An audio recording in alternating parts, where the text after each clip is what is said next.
Joining us. It is 7:03 p.m. here in Warsaw, Poland, and we're a few minutes late, but we waited for our esteemed guest, Usama Darkwing Duck, to join us. And so we're all here. Hopefully, we have no gremlins today, like we did yesterday, where we had to restart the show 5 times because of YouTube glitches or mass reporting and so on, because of an uncomfortable topic. But yeah, I think today will go well. So I have JC, I have Odon, I have Paul, and of course, we've said Usama. So yeah, Odon, what are we discussing today? And welcome everyone. Thank you for joining us. Hello. Hello, everyone. Today it will be the conclusion of our series on the Jerusalem thesis, and we will look at some historical evidence that seem to connect the Quranic text with actual events that happened in Jerusalem, and we will wrap up our whole series then. All right, that's a pity, but I'm sure we have more in the works that we can discuss. I've got some things that might be an interesting continuation, various topics to explore. We can all do as a panel because it's great having panels like this. Lots of great input. I mean, everyone always says we're a great team, except for me. I hope over time to change that perception. All right. All right. Yeah. Anyone got something to add? I think last week was a banger of a show, Odon. You really laid it out hard. Clearly, the standard narrative is false. Any thoughts from anyone else? I'll basically just add that yes, it's been a phenomenal series, and I'm sure that Odon and also Paul could actually speak about this topic for days on end. Odon has done a wonderful job at keeping it very concise and on different topics, so that he didn't have to jump from topic to topic, but yes, tackling one thing at a time. So I think everything that we have seen is quite clearly not Mecca, and everything seems to be pointing at Jerusalem. So I'm looking forward to this concluding show.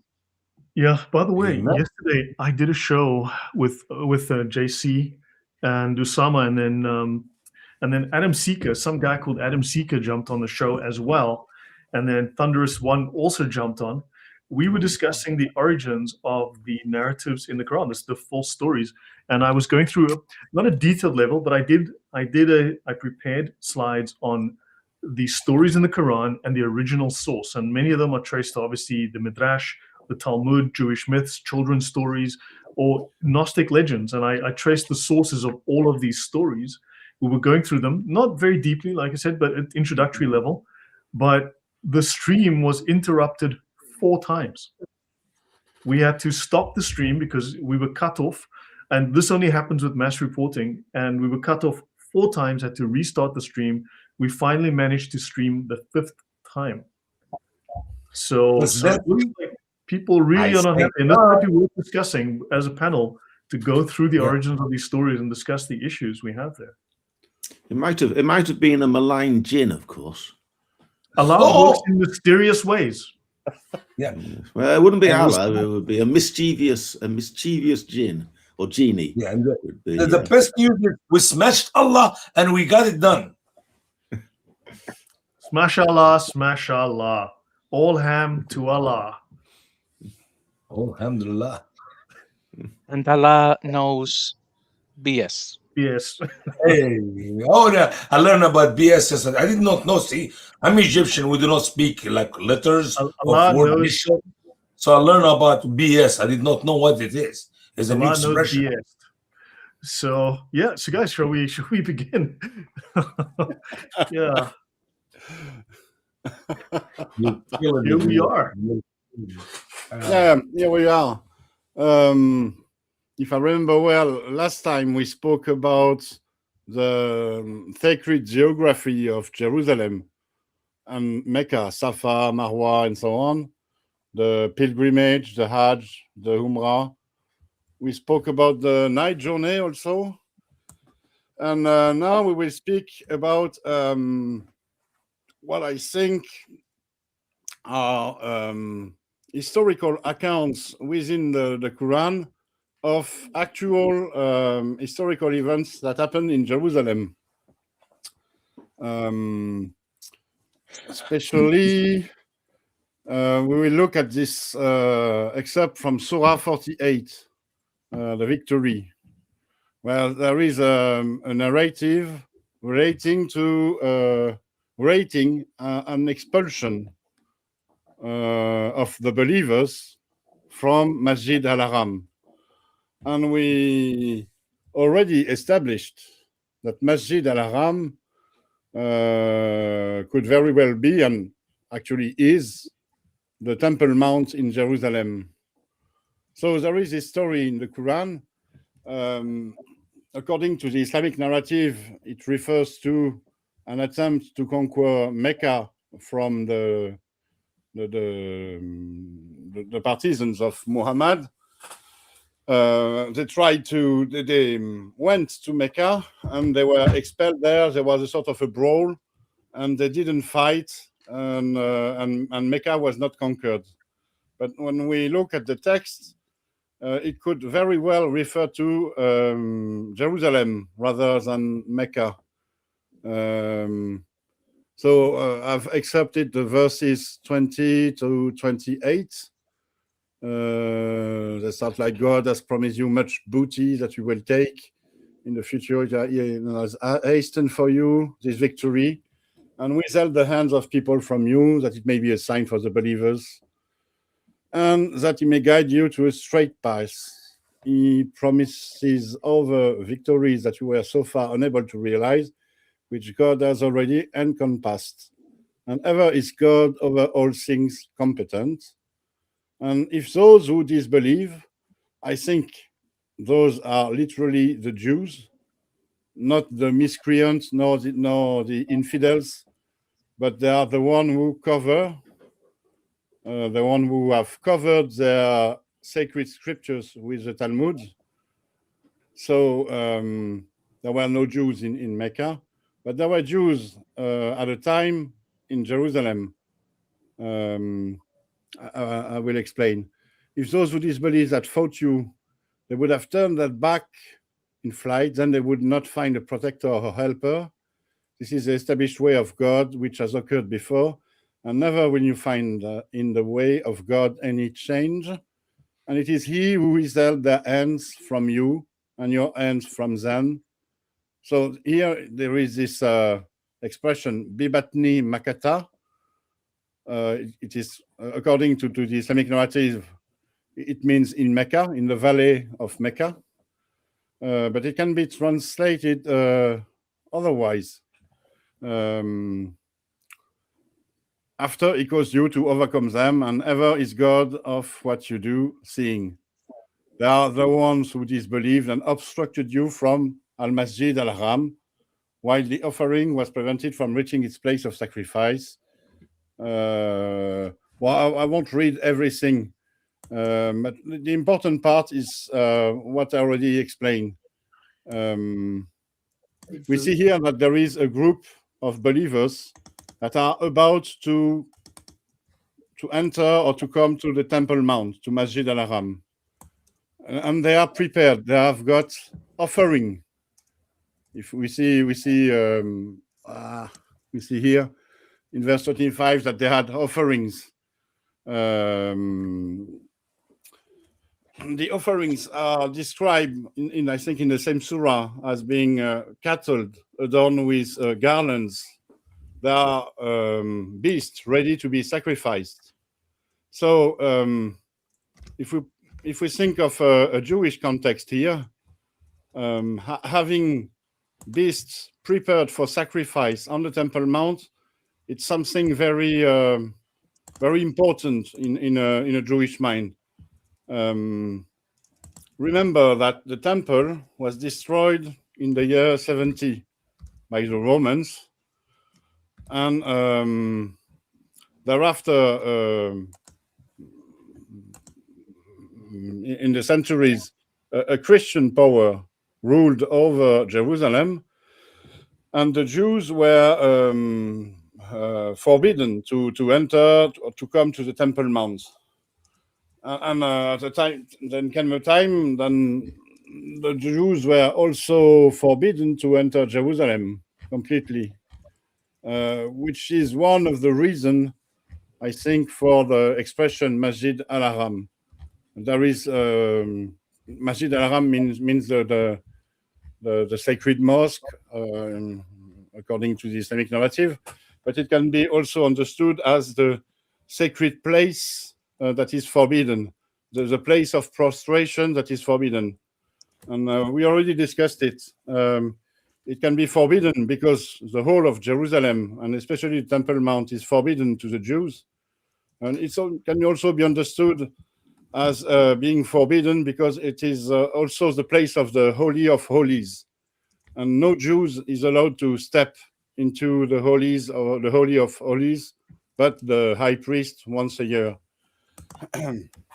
So here, if we understand that Masjid al-Haram is the temple, we have this relation of an episode that occurred at a moment where Jews were able to expel the believers from the Temple Mount. So the question to be asked is, when did Jews rule over the Temple Mount in Jerusalem?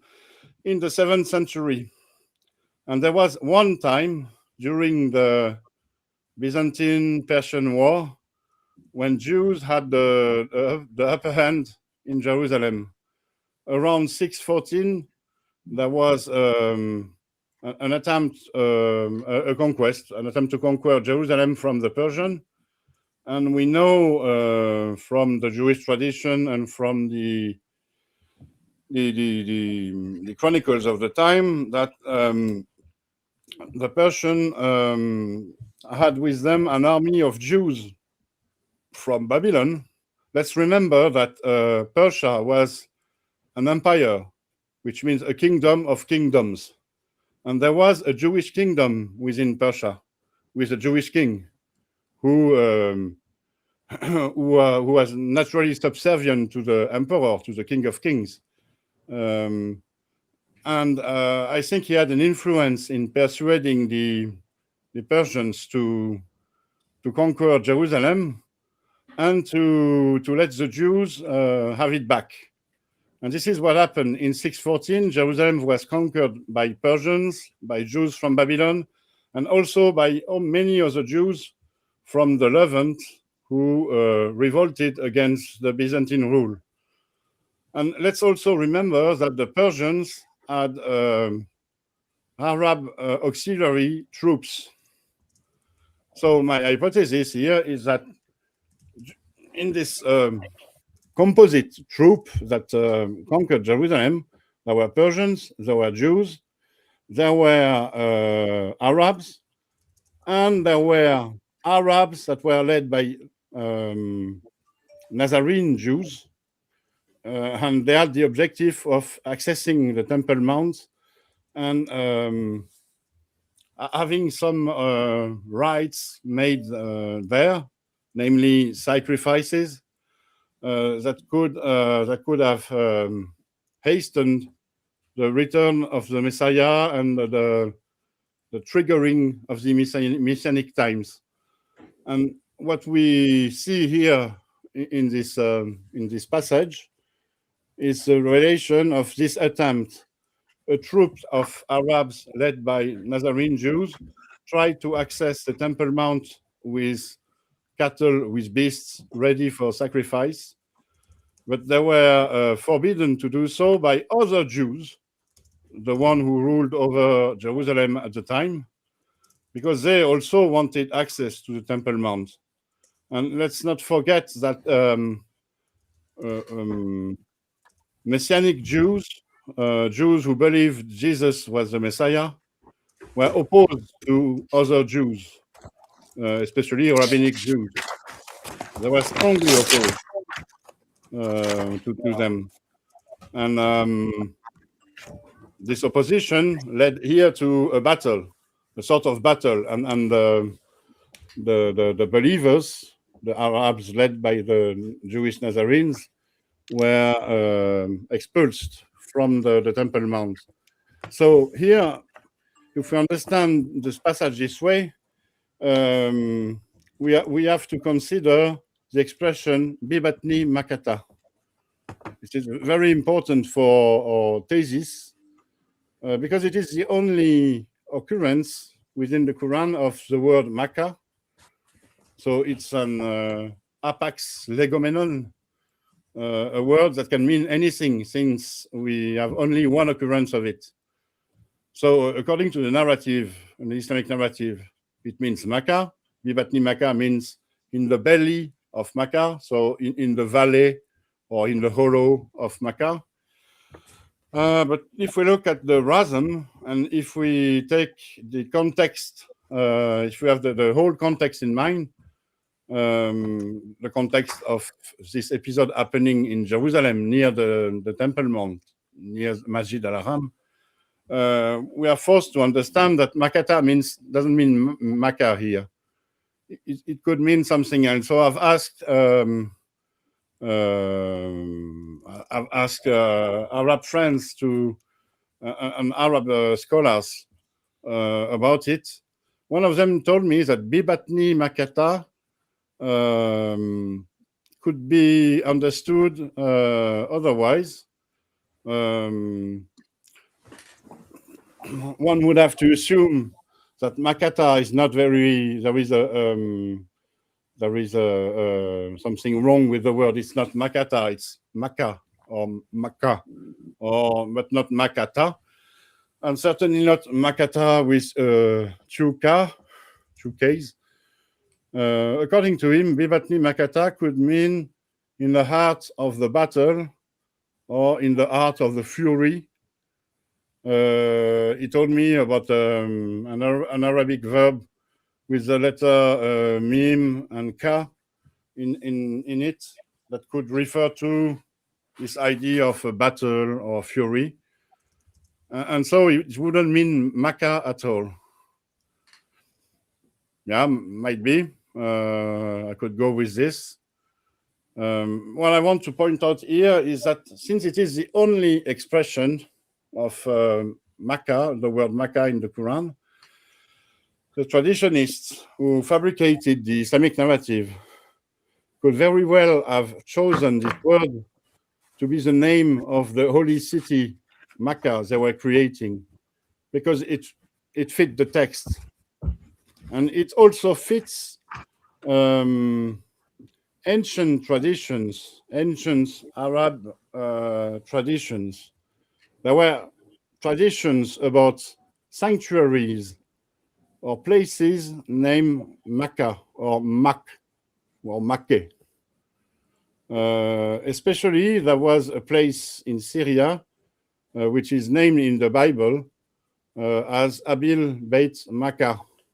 Makkah was a biblical character, I think a queen. There is this thing. We have also sources that tells us that the Arabs had a sanctuary supposedly named Mecca, but not in the Hijaz, but in Paran, so in the north, in northern Arabia. So there was something about Mecca that might have interested or that might have triggered the traditionists who invented this idea of an Islamic city in the desert of Arabia. And so they chose the word Mecca as the name for their city because of this verse and because it appealed to them, to their history, to the ancient knowledge of Mecca characters and so on. So this is my take on this passage as referring to the actual conquest of Jerusalem that happened in 614. What do you think of this? Yeah, if I may add a couple of things. First, an observation. So Surah 48 has 29 verses. So the very last one in that surah, it mentions Muhammad by name, which only appears 4 times, of course. But it says, interestingly enough, those who follow him, their likeness is in the Torah and the Injil. And then it goes on to speak in very Christological terms. So I think there are two logical options for this surah. One is that it is grossly mistranslated, and it was something to do with the apostles and saying that their likeness is in the Torah and the Injil. So, well, there were Jews who met Christ and they started the movement. And if it is Judeo-Nazarenes, and we're talking about people in the 7th century as well doing stuff, and there were Jews who accepted the Messiah, still you would understand that their likeness being in the Torah and the Injil makes sense. But it doesn't make sense if we think about it in terms of Islam, when they say that the Torah and the Injil are corrupt and all of those things. So I think whether it was meant to be an ancient history about the apostles, it would be Jerusalem. And if it is about a recent event of the conquest of Jerusalem, it would still be Jerusalem. And I think Mecca doesn't really fit at all. Mm-hmm. Yeah, it reminds me of something. This surah has been tampered with. The last verse, verse 29, is blatantly an interpolation. It's a very long verse, starting with Muhammad is the messenger of God, and those with him as for. It's a very Islamic verse, with the one of the only 4 occurrences of Muhammad.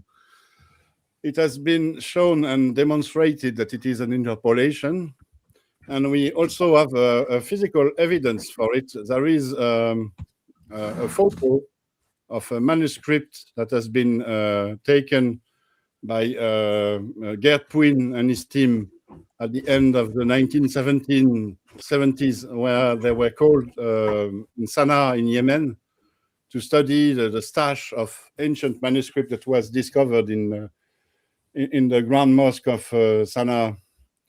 And there is a photo of a Sana'a manuscript. So it's not the famous palimpsest, it's another manuscript. This photo was published in around 2000 in UNESCO CD-ROM. It was the style of the time, this time, the CD-ROM, and it has disappeared ever since. I have a copy of the photo, but I don't have the exact reference. And on this photo, on this picture, you see a manuscript of Surah 48 that is missing the last verses. I think the verse 21 or 22 to 29 are missing.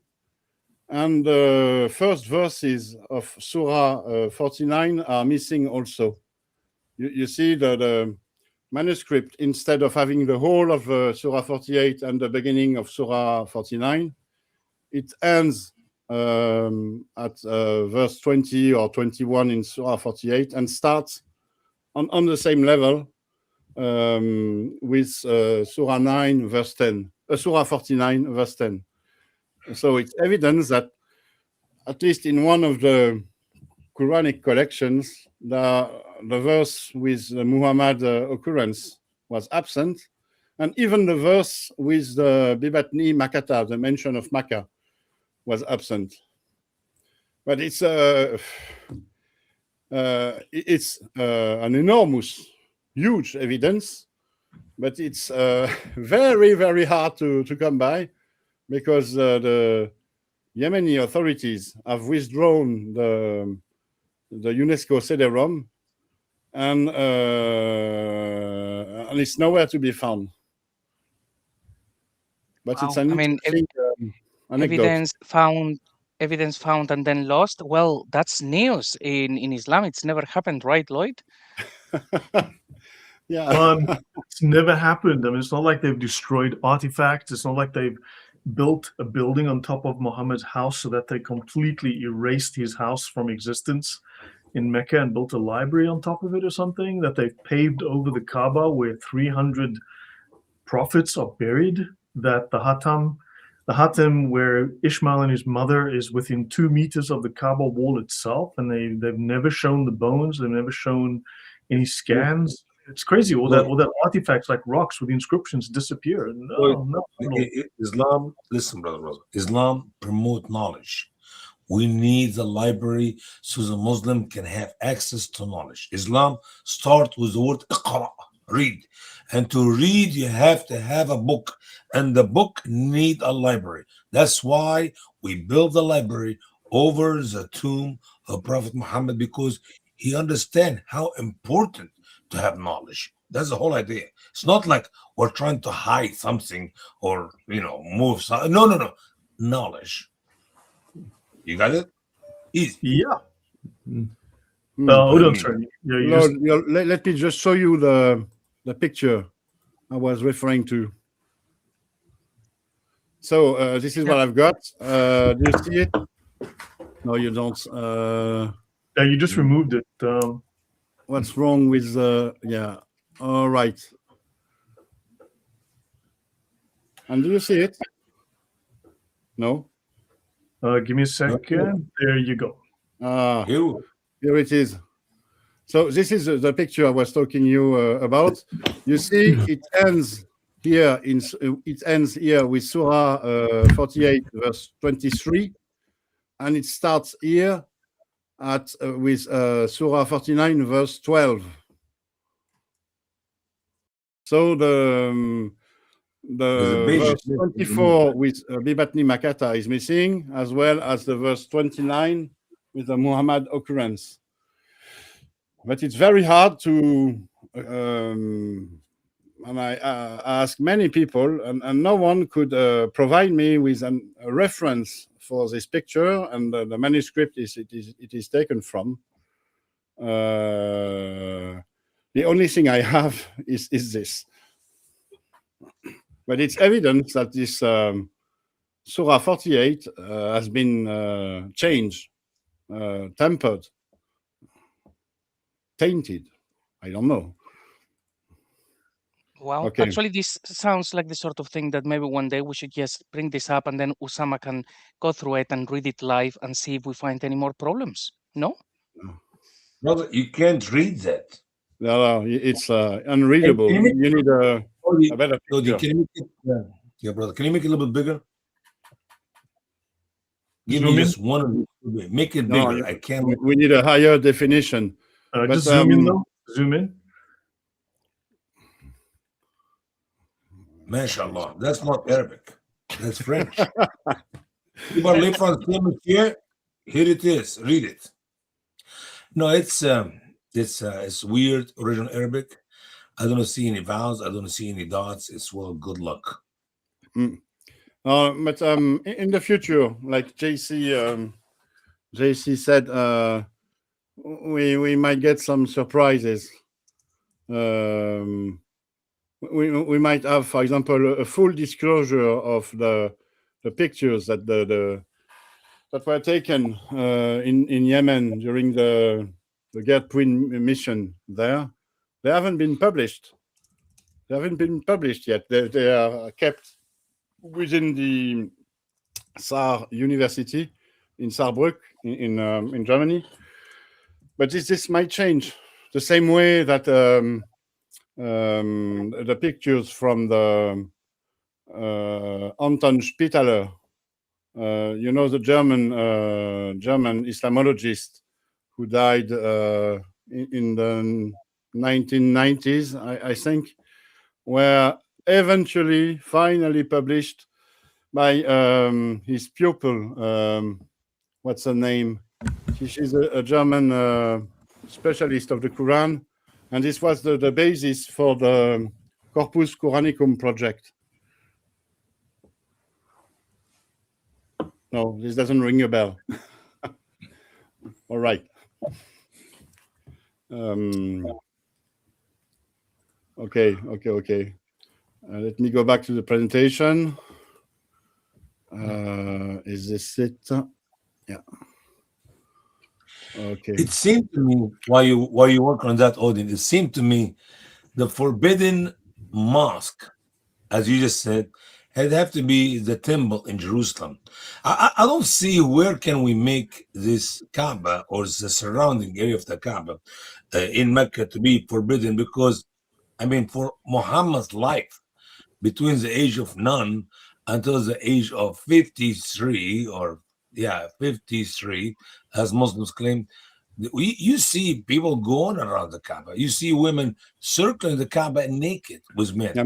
Mm-hmm. I mean, how can this be forbidden when in reality everybody can get there? Everybody it's loaded with all these false gods according to their narratives. I mean, we're not saying we claim it to be. They said it. That's what it is. So forbidden, you're not going to be able to get there. It's a secret. It's a holy. It is Jerusalem. It is a temple, the Solomon temple, not Mecca. It cannot be. So it seemed to me they made up the story. They made up the story of Muhammad and this Islamic narrative, and then they found a place for it. Let's put it in Mecca. It does not fit there. It does not fit there. Period. I mean, I could not just this and everything else. I mean, I wish I had more knowledge about that, but that's what I know. But we can draw the same conclusion from the rest of our study. Last week, we saw that the Masjid al-Haram was the place of Abraham, that it was also the place of the Hajj and Umrah, that it was the place of Safa and Marwa. Sure. And all if that. you put it this way, it can only be in Jerusalem. It can only be the Temple Mount. So if we can just go back, Odon, to the traditional narrative. This is an episode where the traditional narrative, the story of Muhammad, really makes no sense at all. The three major problems that I would point out. One is it talks about that they would say that what was that, Bibatna might mean a valley, so it's often referred to as the Valley of Mecca, and the story is that Muhammad was coming down with all his followers to make the pilgrimage to the Hajj to the Kaaba in Mecca, and the Meccans, the Quraysh, came out and met him halfway, or not halfway, but they met him in this valley, which was the valley of Hudaybiyah, and they had a standoff, and Uthman went to negotiate with Abu Sufyan, who incidentally was his relative, it was his cousin, which you might think is rather strange, but okay, they're all related to each other, the complex family tree. But it's rather strange they have the cousin of your enemy as your negotiator. So that you've got that situation. First problem is, why would they call it the Valley of Mecca? Because surely they would call it the Valley of Hudaybiyah, if that's the valley where this encounter took place. The whole point of the story, or the thrust of the story, is it didn't take place at Mecca. It took place at somewhere else, and the narrative provides a name, because Mecca's not really, I don't think Mecca's really in a valley. It's in a lowland area, but it's not, it wouldn't be many people's idea of a valley, because the mountains are some distance away. It's just a lowland area between several mountains. But whether I'm right or wrong about that, how you define a valley, it's not the Valley of Hudaybiyah. Would have to be somewhere else with a different name.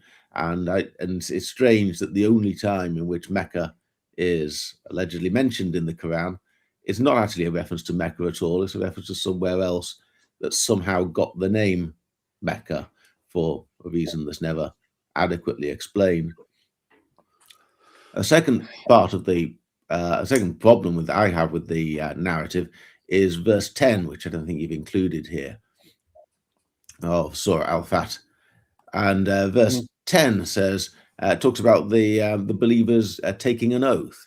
And the narrative says, oh, yes, this is because when Uthman didn't return from his negotiations promptly, then all the followers of Muhammad prepared to storm Mecca, and they were preparing to have a battle and a fight. And because of that, they all took an oath to Muhammad that they would fight to the death to do this. And that makes no sense, because by this stage in the story, they'd already had 3 major encounters with the Quraysh. They had the Battle of Badr, which is where the Muslims, the followers of Muhammad, had attacked a Meccan caravan, a Quraysh caravan, and then the Quraysh had sent up armies to. They'd got wind of this, so they sent up an army to confront Muhammad, and they had a pitched battle in which many of the Quraysh had died.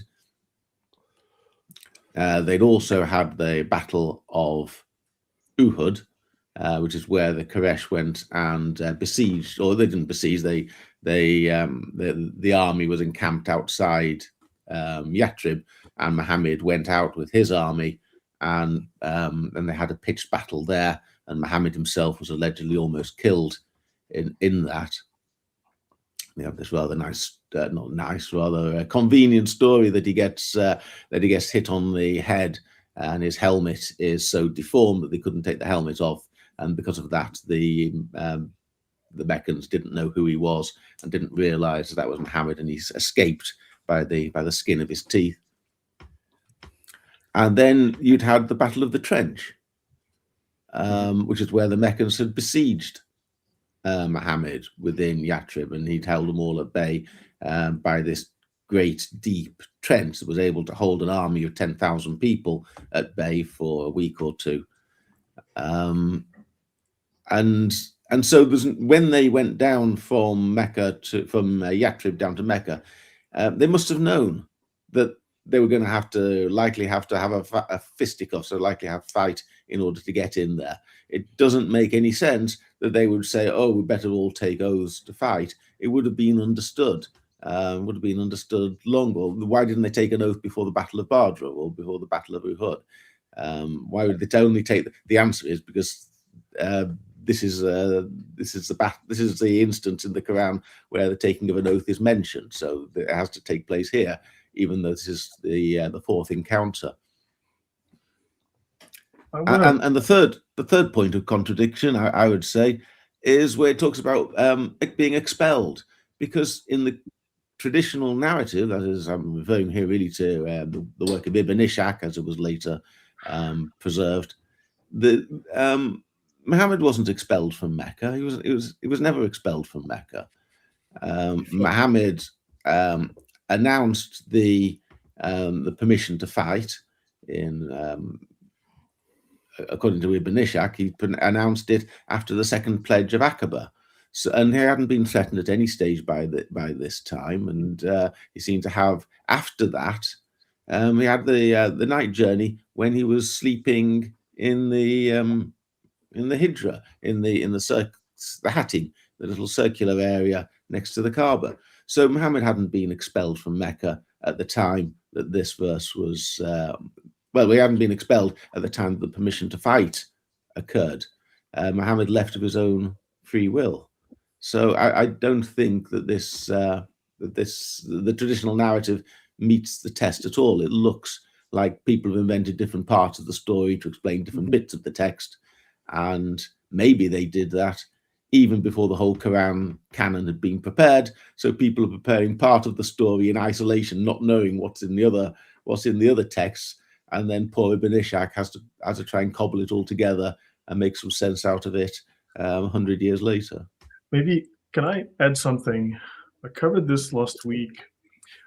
I did a series called Polemics, which covers, I think, from the 8th century to the 14th century or the 15th century, all of the Islamic historians, these were the major scholars of each century that I went through their writings on St. Paul, to discuss why they hate Paul so much, but also what they said about him. Now, before I get to what I have on the screen here, there are multiple stories. We covered one yesterday of where Jesus is taken into heaven, right? Lifted up into heaven by Allah. There's one that has become the standard, the popular narrative. However, there are many of these. In this series, in this polemic series, I cover about 7 or 9 of these stories. They're all contradictory. They all have totally different details. They all are, and there's no reason to prefer one over another. It's just that one has become a standard for whatever random reason. They've just picked one, or one just became popular, right? But if you look at different scholars, major scholars in Islam of each period, they all have a totally different story, completely contradicting all the other scholars before them. And in fact, many contradictory stories existed at the same time, just like in the tafsirs. Now, for instance, with Paul, these Islamic scholars that set the tone, that set the opinions, that set the history, that set the beliefs of Muslims, that are still valid today, that stories that Muslims still repeat today. For instance, they claim that Paul was the king of the Jews. They thought that Paul was King Saul. They thought that Christians followed Islam for 81 years after Jesus died. They said that Paul was a wicked Jew who committed suicide. He killed himself to destroy Christianity. How that story makes sense, I don't know, but I didn't write it. Paul was a good Christian, and he influenced the Romans to kill the Jews. But Paul was a good Jew who committed suicide to destroy the Christians. Christians never believed in Jesus' divinity, and Paul invented the Trinity. Paul also caused the Crusades, which was fought to hide Paul's lies because the Muslims were about to reveal the truth of how Paul corrupted the Bible, and therefore the Crusades started to stop the Muslims from revealing this truth. And then also, a Muslim believer saves Christ's teachings and a whole bunch of other things, right? There's a whole bunch of these stories.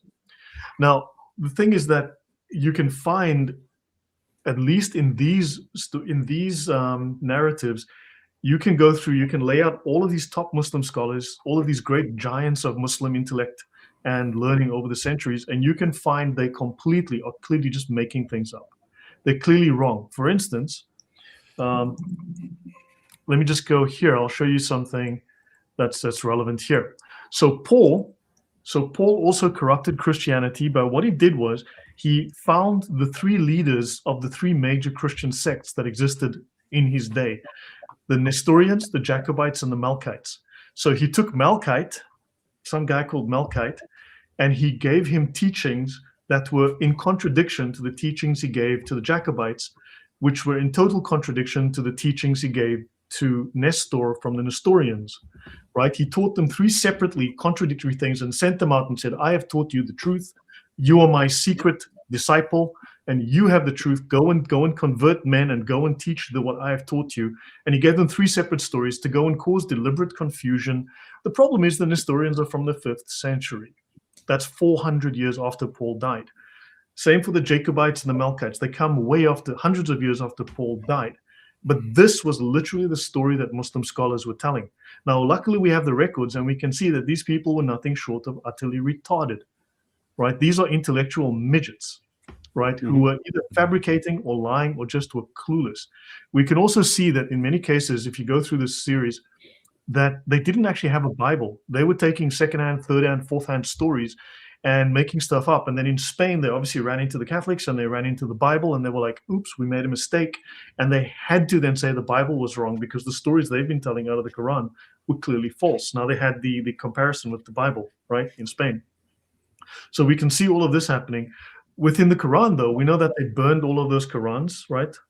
So they burned a whole bunch of Qurans so they could get rid of these contradictory stories. But we can see the same process has happened with the other historical and narratives, but here they didn't manage to kill them all. They just simply hush them, they hide them under the carpet, they don't talk about them. They pick one narrative and they push it hard.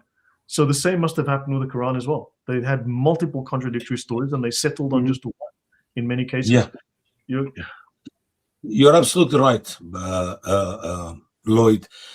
Muslim scholars disagree about the most silliest thing.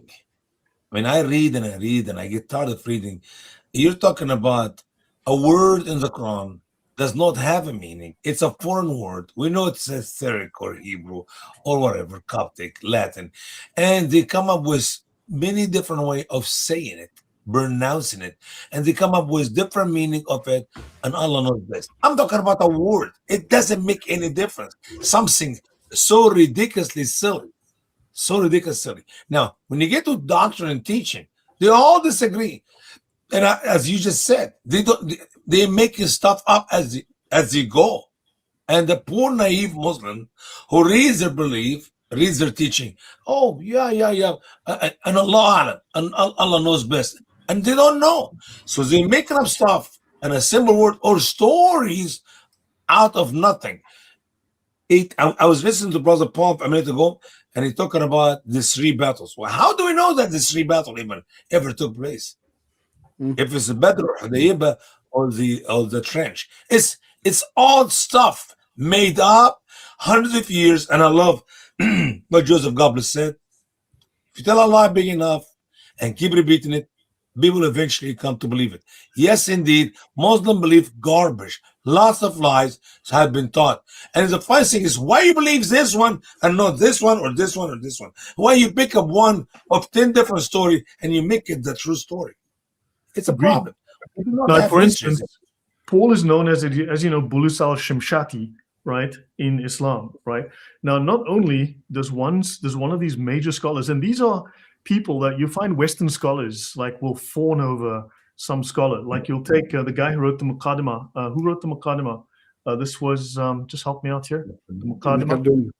Ibn Khaldun, yeah. They'll say, oh my God, Ibn Khaldun was amazing. The man walked on water. He floated on air. He was an intellectual giant. Oh my God, look, he was so crazy, amazing, right? The problem is, yes, they picked one thing where the guy accidentally got his facts right, and they harp on about it. They fawn over him like he's a genius. But you go to his other writings, and the guy's, excuse my French, fucking idiot, right? Clearly making stuff up, pulling it out of his butt. Totally wrong. Of the stuff they don't focus on that. They don't show you the guy was a complete retard historically. Yeah. For instance, they not only confuse Paul with King Saul, right? Some scholars confuse him with King Saul. They think Paul of Tarsus is King Saul, but in other cases, other scholars, Muslim scholars, confuse Saint Paul with Paul of Samosata, which they call him Bulus al-Shimshati, the bishop of Antioch in 260 AD. Right, who was a heretic. Yeah. So these scholars, these Muslim scholars, have no idea what they're talking about. We see this all over. If we actually just take their historical works and read them, I mean, this goes from the 8th through to the 14th, 15th century. I studied this stuff. It's ridiculous. It's a joke. Yeah. I don't call them. Yeah, sorry. I don't call them scholars. I call them dumbers. And they told me, Usama, there's no English word called dumbers. I said, it is. Read it in my book. It's written. They make up stuff all the time. And people have a high esteem of them. Like, wow. When in reality, like you talk about Ibn Khaldun, yeah. Ibn Khaldun made some statements I use in my presentation of slavery in Islam. If you have read it today, they will hang you from a tree. Literally. Calling black people quite dumb like animals. I mean, literally, can you imagine that statement come from a great Muslim thinker? Yeah. The author come on. It's embarrassing. So does that add to the conversation? I mean, your thoughts on what I've just said here? Yeah. It's terrible. No, I agree. If we can just add on the subject of, we were going back, I mentioned those battles, and someone was saying, there's no evidence for them. One thing would be interesting, what happened to the ditch that they dug? Because this ditch was supposedly so deep it would hold an army of 10,000 people at bay for weeks. So it must have been quite a substantial thing. It wouldn't have been like 2 or 3 feet deep. It would have to have been, I don't know how deep a pit would have to be, and it would be colossal in its length to block off a whole city. But where is it? What did they Brother Paul? What did they fill this trench with? Well, somebody must have come along afterwards and filled it all in. But why? Why would they have done that? But there's no trace of it now. Well, I think the answer is just simple, and I think we all know it quite well. When we see like what Lloyd showed, these people had no idea about Paul, so everybody's just saying things, and then there is this huge corpus of nonsense. We look at the Quran, they don't know what happened on the cross. Everybody's saying something different.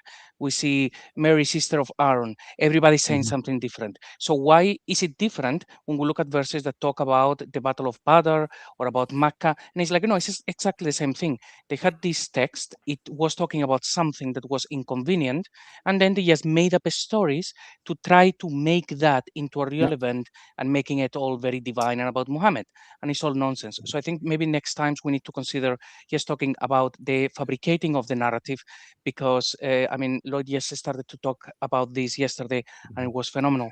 And just to bring it back in a little bit with the whole Jerusalem thesis, a question for you gentlemen.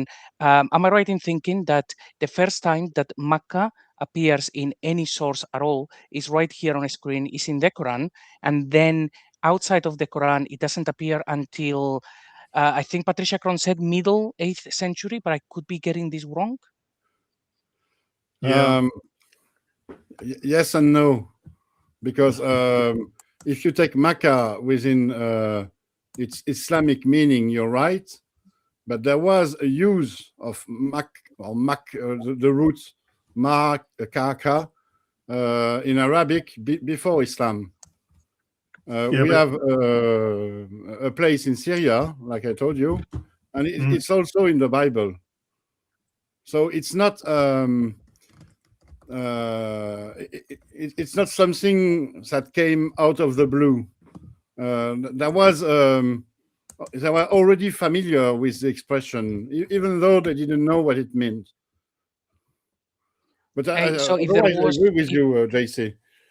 I completely agree with you. So if Mecca was in Syria, it was attested, but the Mecca city in the Hijaz is only attested like in the 8th century. The Byzantine Arab Chronicle in the middle 8th century. It's in the Byzantine Arab Chronicle, middle 8th century. That's 110 years after Muhammad supposedly died.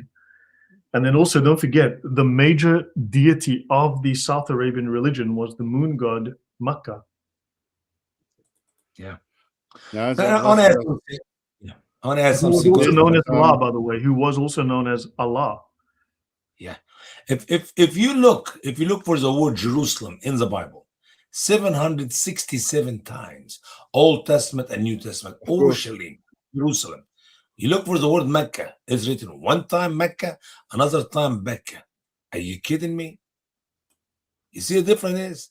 They just, I mean, if you talk about an important place where the prophet of Allah, the messenger of Allah, the final man to give us the final revelation to get rid of everything, and he was from Mecca, you should have at least a couple hundred times, put me Mecca somewhere all over the Quran with information to help me to understand at least the place where Muhammad started his cult. No. Mecca.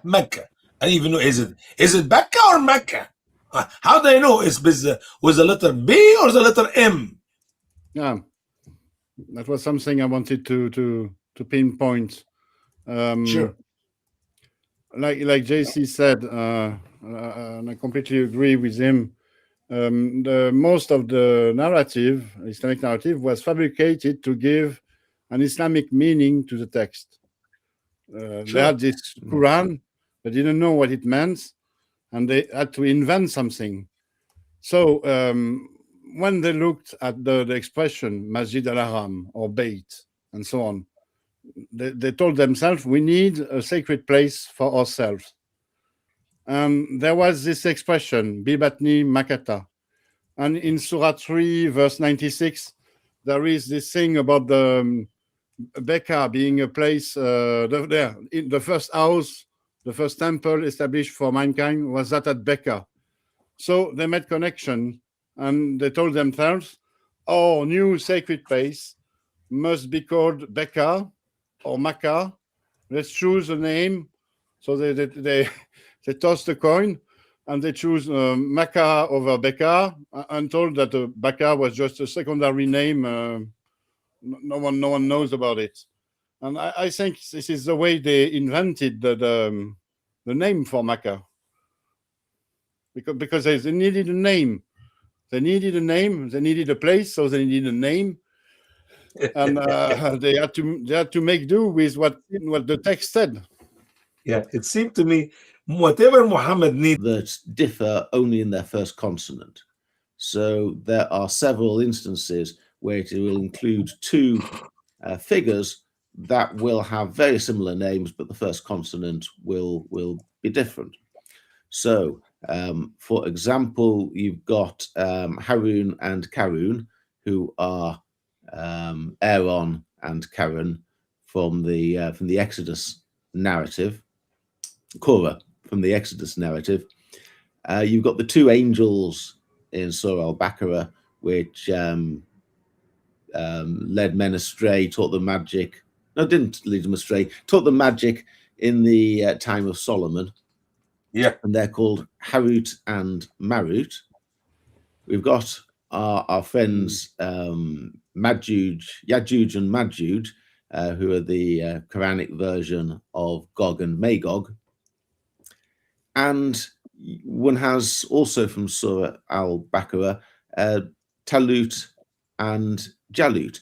Talut is the name that the Quran gives to King Saul, and Jalut is the name that the Quran has for Goliath. So we've got these four well-known instances where there are pairs of rhyming names. And I found another one. It's Idris and Iblis. Now, these are not quite so obvious because they don't appear in the same narrative.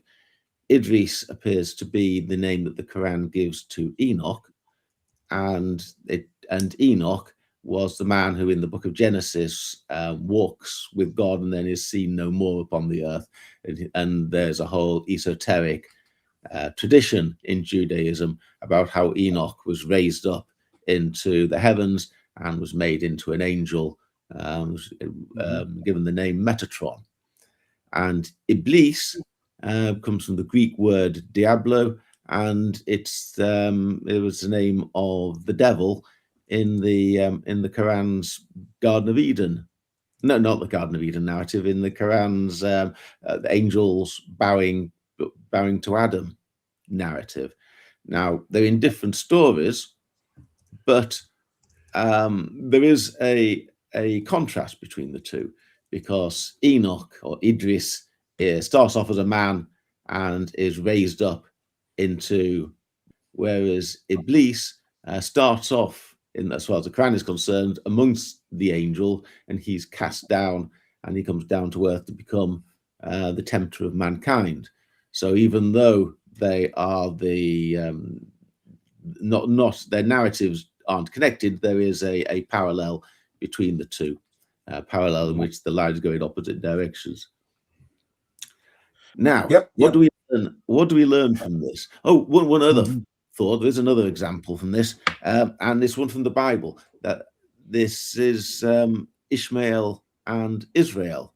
So in the Bible, in the book of Genesis, God promises Ishmael that you'll have 12 sons, and your progeny will create a great nation. And this is the Ishmaelites.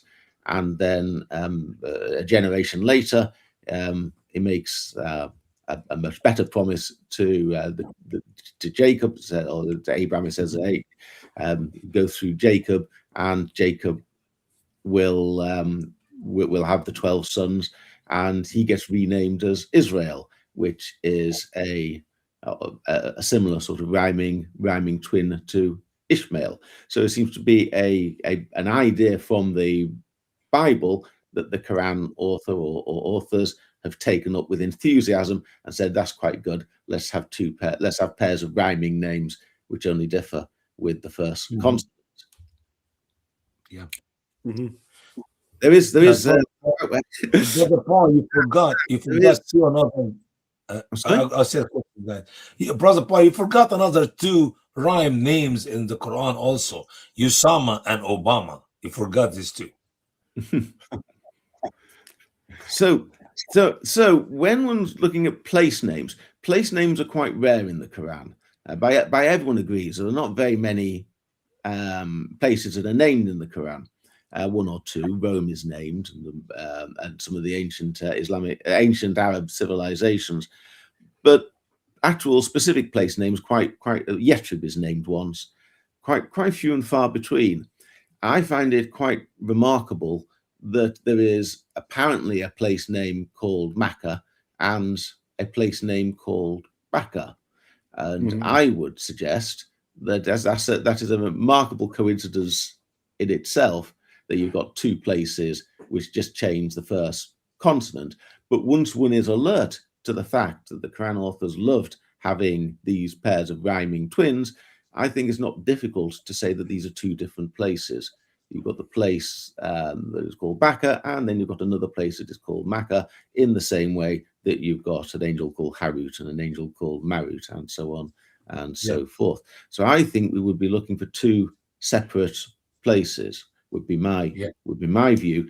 And of the two, Baka is the one that is the more certain one, because I agree with Odon, and I don't think it's a particularly original idea, that this is a reference to Psalm 84, and which is a pilgrimage psalm where those making the pilgrimage to Jerusalem stop in the valley of Baka. So I would say that Baka is a pilgrimage stop on the way to Jerusalem, and Mecca is somewhere else. And the Quran author created this name for this place in order to rhyme with Baka for his own purposes. And that is why it doesn't appear on any map. And that's why, as late as the Byzantine Arab Chronicle, the chronicler says, oh yeah, there's a place called Mecca, but we don't know where it is. That's why it is, because it's a made-up name for a valley. Yeah, the valley of Bakim in the Arabic language, Wadi Buka, Buka, Baka, Buka. See the closest to it? It is the valley of Bakim, Wadi Buka, Wadi Baka. That's where it comes from. And these not only the words of the names of cities, the entire Quran is built on the rhymes. So you see many verses in the Quran end with word, could be Arabic, but it's not Arabic because he changed a letter or two in the end of it.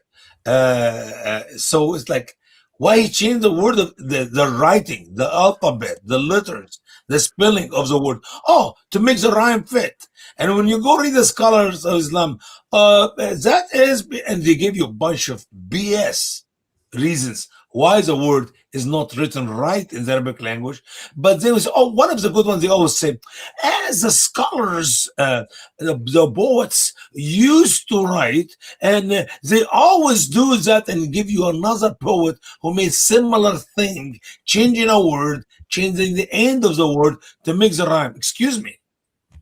Is the Quran the word of Allah written in the guarded board? Or now we're copying the ideas of some people making rhymes in their poetry? It is so stupid to change sentence structures, words, spellings to make the rhyme, and you make it's nonsense. It's nonsense. Yasin. You go that in. So you go in these verses of the Quran, you say word is supposed to end with un. No, they change it with in to keep it with Yasin, the beginning word of the chapter. Why you put wrong words of the poetry? So yeah, Buka, Baka makes no difference.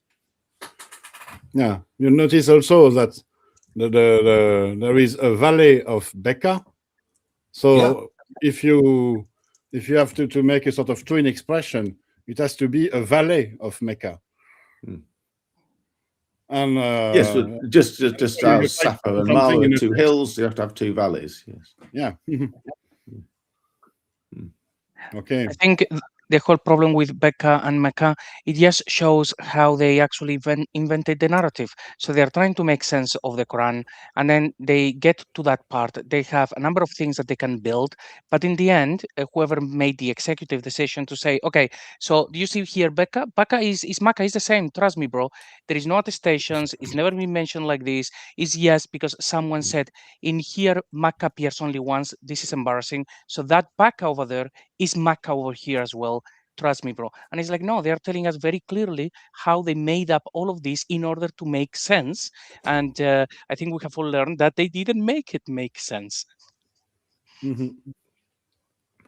Oh, okay. So we can agree that my hypothesis on this passage of the Quran referring to possibly the 614 conquest of Jerusalem is possible. Yeah. I mean, why would a corner? Why would the Quraysh find in the corner, and what corner, a writing in Syriac on the Kaaba? You know, I mean, it's just really odd. Syriac. I mean, that's Christian. That's going to be Christian. I'm the Allah, the Lord of Bakka, which says that that's God, the Lord of Bakka, which will be Jerusalem. How convenient. How I convenient. have to say, Odon, I'm not entirely convinced that it all relates to 614. I have to concede. I would have put this later during the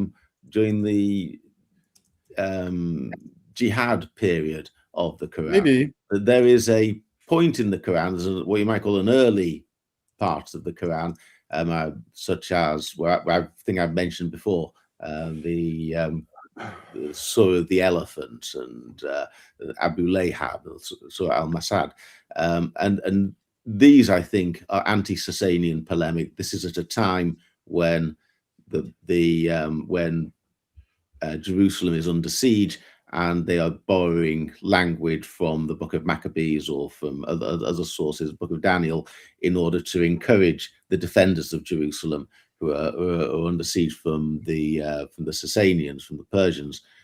But there then comes a stage where the scene shifts, and there is a declaration of war, as it were, in Surah al-Baqarah, Surah 48, and they say, let's go and fight.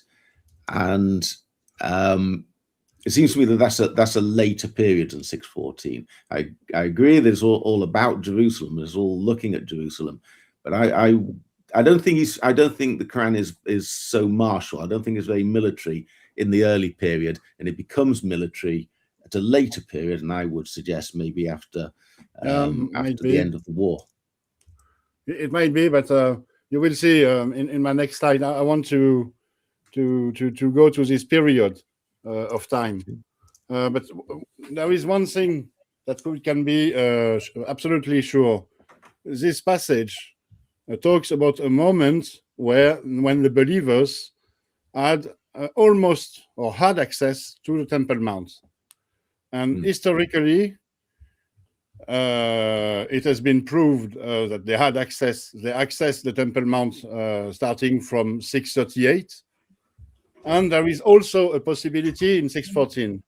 So my hypothesis is that it is referring to 614, but it could refer rather to 638. I'm not adamant on my hypothesis here. This is what I propose in my book, but I think it could be changed without hurting my main theory. I think I agree with you, Odon, that there was a time when the believers had access to the Temple Mount, and that was in 614. So I agree with you. In my opinion, these surahs that I regard as anti-Sasanian, the Elephant and the Companions of the Pit and Abu Lahab and so on, I think these were written in the vicinity of Jerusalem because they refer to this house. And they talk about the Lord of this house, and that the proximate pronoun this implies that they are close to the place that they're talking about. Yeah. So if God is the Lord of this house, that suggests to me that they're in Jerusalem at that time, which is why they are so concerned about the Sasanians defiling what they're trying to do. So I totally with you. I don't disagree with that part of the analysis at all. There is in my reasoning another thing to tip the scale in favor of this referring to 614. If you take the whole pattern of the Islamic narrative about the story of Muhammad, he is in the holy city, a holy city that is ruled by associationists. He is expelled, and then he comes back and he conquers it. And there is if we make a parallel with actual history, it could mean that Muhammad, or the persons impersonating the Messiah or nicknamed Muhammad, they were once in Jerusalem, they were expelled, and thereafter they came back and they conquer it from the hands of the associationists, namely the Christians. And so there would have been a moment where Muhammad was in Jerusalem. And this is why I think it makes sense with this 614 hypothesis. But it can be discussed. And if you agree, we can go on to the next step, which is the 638 period. First of all, let's establish something. Jerusalem Temple has been rebuilt by an alliance of Arabs and Jews, or supposedly Jews, people who were described as Jews, around 638. I think it's one of the grand discoveries of Islamology from the modern Islamology. We rediscovered sources that describe this event, like this letter from the Academy of Jerusalem to the diaspora communities in Egypt, which was quoted in Alfred Louis de Prémar book, a very fundamental. To show it again, Odon. To show it again. Les fondations. Just pull it back. Les fondations. Les fondations de l'islam. It has been written in French. Alfred Louis de Prémar was the most prominent Islamologist of the 20th century. Really. And in his book, there is every material to understand the beginnings of Islam, but he didn't put forth a theory. He left it to others. But he was very, very clever. He is the one who hinted at the existence of Judeo-Nazarenes to Edouard Marie Galès. And he told him, look for them in Syria, for example. But let's go back to the presentation.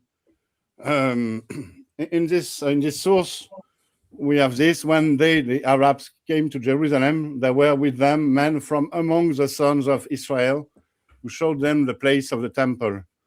Another source, the Pratum Spirituale, the Georgian version of John Moskius, which has been discussed, for example, by Stephen Shoemaker in his book, A Prophet Has Appeared.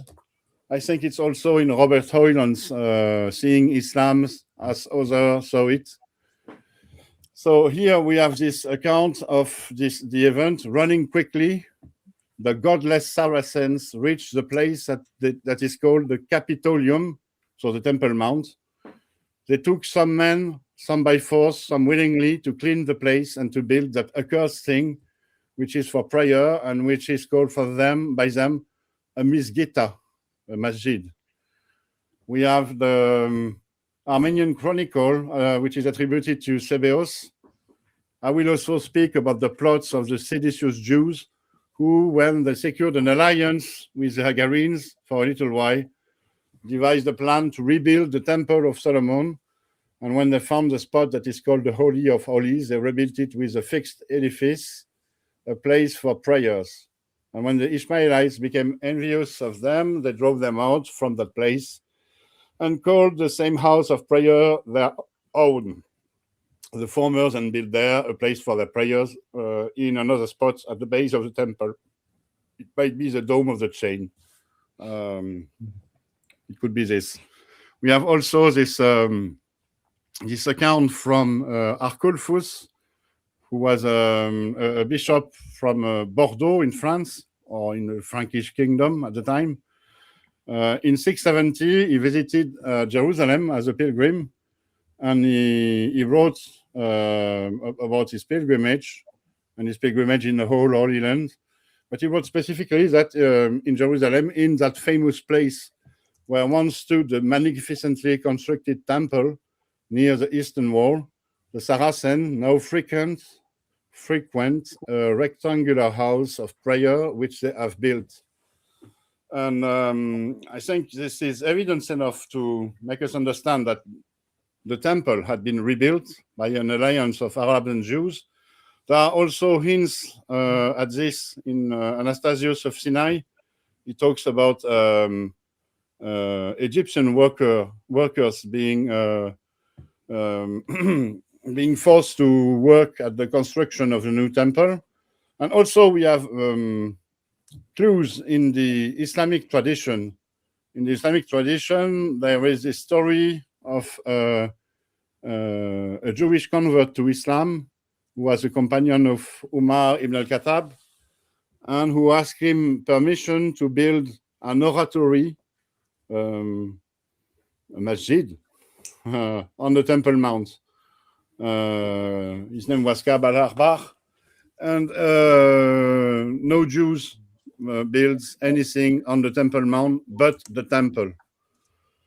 We have also several mentions in the Jewish tradition of Umar, for example. This is in the memories of Rabbi Shimon forgot his name, Shimon ben Yochai, I think, that Umar rebuilt the Temple of Solomon, and there are other mentions.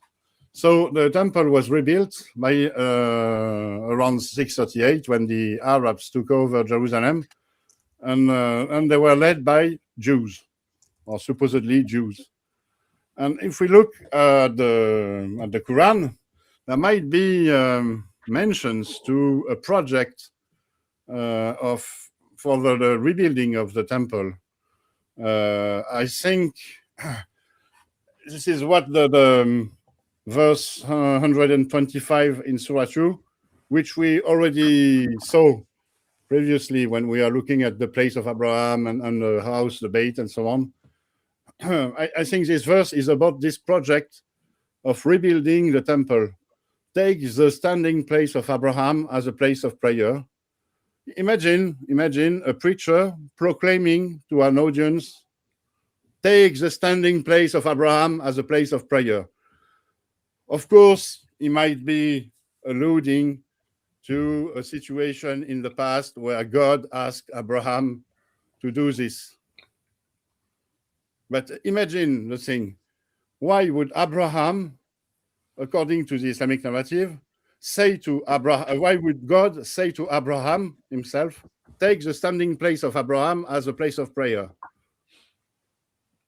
He would say, take your standing place as a place of prayer. If he is actually God speaking to Abraham. So I think here, it's not about God speaking to Abraham, asking him, take the standing place of Abraham as a place of prayer. It's about the preacher who is proclaiming this Quranic verse to an Arab audience, urging his audience, take the standing place of Abraham as a place of prayer. So go to Jerusalem, conquer Jerusalem, rebuild the temple, and establish it as a place of prayer. The same goes with both of you purify my house and so on. And if you understand the context like this, then this idea of a covenant with Abraham and Ishmael is something else, becomes something else. In my opinion, this divine covenant that the Quran speaks about is a covenant between the figure of Abraham, meaning the Jews, the right Jews, the good Jews, the Nazarene Jews, and the figure of Ishmael, meaning the Ishmaelites, the Arab believer who had converted to Nazarenism. Yeah. And I think it's a description of both the project of rebuilding the temple and the alliance between Jews and Arabs that these ancient authors were speaking about when they were explaining the rebuilding of the temple around 638. You know, it's amazing. I hate to stop you talk here, but I look at these verses many times. In Quran chapter 2, beginning from verse 124. 124, Allah tested Abraham with words. And Abraham said, and who is my descendants? No children. The name there itself is wrong. It should be Abraham, not Abraham. But forget about that. You go to the following verse 125. Allah is talking about the place of Abraham. And people, whatever it is, take that place of Abraham as a place of worship. That's cool. That's good. And then Allah mentioned Abraham and Ishmael. Look at the order of the verses. Something is missing. Okay. Abraham and Ishmael purify the house for those who will be circling and worshiping and kneeling. So the house is there. They're gonna purify the house. They clean the house. Go to the following verse 126. Abraham is praying to Allah to make that city a place, a good place with fruit and on, whatever, and gives him enjoyment for a little. And Allah said, yeah. Whoever become infidel, I'll give him enjoyment for a little, and then I'll send them to hell. Good. You go to the following verse 1 to 27. Abraham was raising with his son the foundation of the house. What in the world Muhammad is smoking or drinking? Those who put these verses. There is no order. There's no connection. 123, 24, 25, 26, 27. This is the best dish of salad I have ever seen in my life. Literally, the lettuce with the tomato, with the cucumber, and the olives, and the dressing, all mixed together. Where is order? What is the logic? Where is the common sense? And then you go to the following verse 128, and Abraham is praying, oh Allah, make us Muslims. And from our, it's just stupid. I hate to even waste my time to talk about it. But that is the beauty of the Quran. No order, chaos, things written. It's just, yeah, I'm done. I think those verses are mingled. They are not in the right order. If you put them in the right order, you can have a logical connection. Because, like I can explain, I think this verse 125 is about the project of rebuilding the temple. But the other one I want to talk about, the one you already quoted, 127, it's also about this, but contrary to what you said, it is not on the past tense. If you look at the Arabic word for raise, it's yarfa'u, and it's not a past tense. Is yarfa Ibrahim. It is present tense, not past tense. It's right now. It's happening right now. I'm talking to you. And if you put it in the context, I explain the context of having the project to rebuild the temple, then you can understand it in the future tense. Then Abraham will raise the foundation of the house with Ishmael. And you see, it's this sequence. I should have put all the verses because they are all very important. All the verses that you read. This sequence is a program. It's a program. Make a divine alliance with me. You the Jews, you the Arabs. Make a divine alliance with me, God. Go rebuild the temple. Yeah. And you will purify it and so on. And the conclusion, you will raise the temple. Yeah, but in real life, did Abraham ever build a house? Abraham lived in a tent and traveled in a tent and die without knowing what is a house. You're right. So it's not about the historical or biblical Abraham here. It's an analogy. It's not the real Abraham. It's a figure of Abraham. Exactly. Which is the right descendants of Abraham, the right Jews, the Nazarene Jews. And the same with Ishmael. Ishmael never built a house. So it's a figure of Ishmael that is being featured here. And this figure are the Ishmaelites. And because we see in the Quran that there is something with the temple, there is this this verse in Surah 53. The beginning of Surah 53 is a sort of apocalyptical vision, a vision of the messianic times, of the end times. What will happen in the end times? The scroll will be unfolded. Apocalyptic events will take place. Let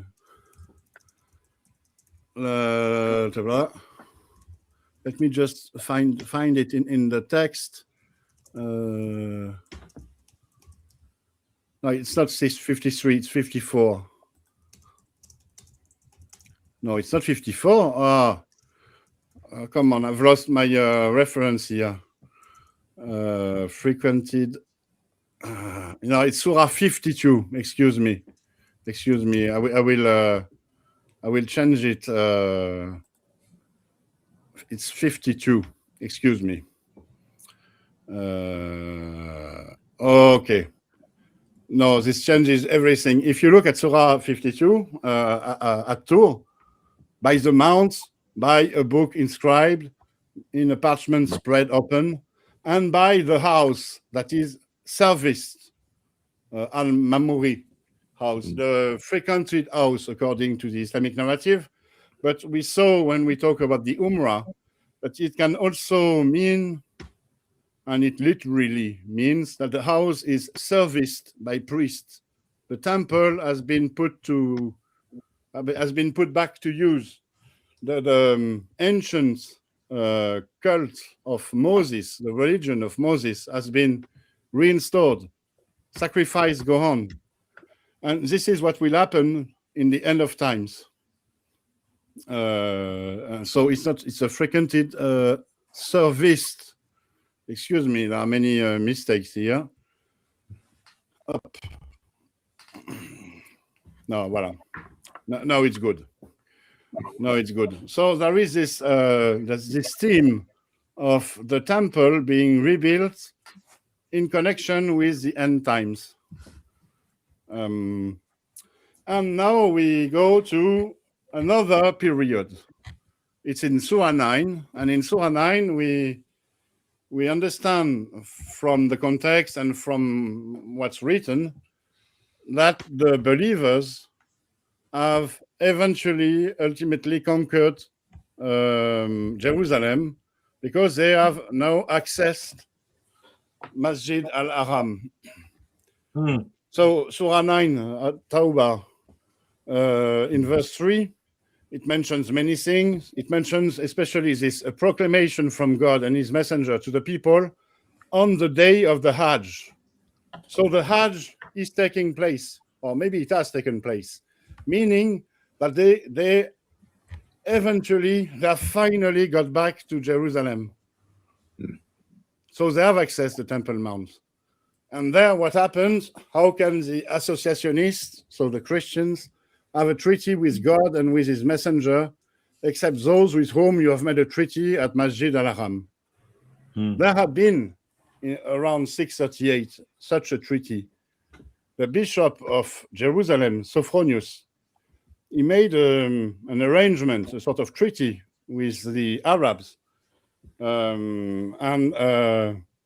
By this, he opened the doors of Jerusalem to them without violence. And the Arabs didn't plunder and kill the Christians in Jerusalem. And I think this is what this verse is about. This verse talks about the Arabs finally making the Hajj, meaning they have accessed Jerusalem. They have taken the Temple Mount, and they have rebuilt the temple since there is a Masjid al-Haram. They have rebuilt the temple, like we saw in the previous slide with the sources about the temple being rebuilt. Yeah.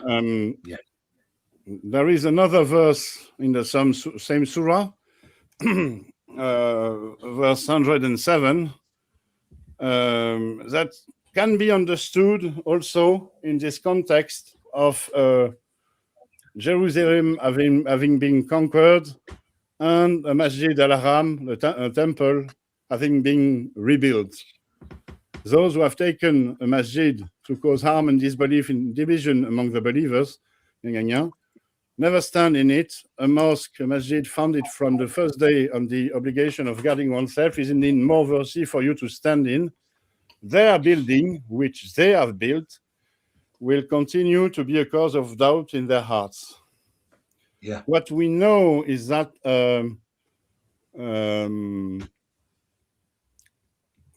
after the Arabs took over Jerusalem and rebuilt the temple, there was an enmity between some Arab factions and between some Arabs and the Jews that accompanied them. Sebeos, the Chronicle of Sebeos talks about a feud or a dispute between the Jews and the Arabs about the occupation of the rebuilt temple. Yeah. I think this is what it is about. It talks about the first fitna, the first dissensions between Arab factions. Yeah. Sedition. Brother Lloyd, can you open to me Genesis chapter 14 on the screen if you can? Genesis chapter 14 and beginning from verse 14. Genesis 14. I believe when Muslims say Abraham built the Kaaba, Abraham built the house, they're so ignorant of Abraham. They don't know jack about Abraham, as Adam Ticker always says. They think Abraham a guy who's gonna grab the bricks or the rocks, smooth them out, mix the cement, and come on, Ishmael, help me, son, grab me a rock, and he could not. And that is a rock which is the angel Jibril brought to Abraham from India to build the temple. Abraham is a guy by himself. He have no people. Him and Ishmael got tired. I'm tired, Dad. I don't want to help you to build the temple in it, the house of prayer, the Kaaba anymore. Listen what the Bible said about Abraham, not Abraham. Before he have Ishmael, before he have Isaac, when he was just simply Abraham. What does the Bible say there, Brother Lloyd? Genesis 14. Yep, Genesis 14. Go to verse 14, brothers, for the sake of time, because I really have to go. What do we read there?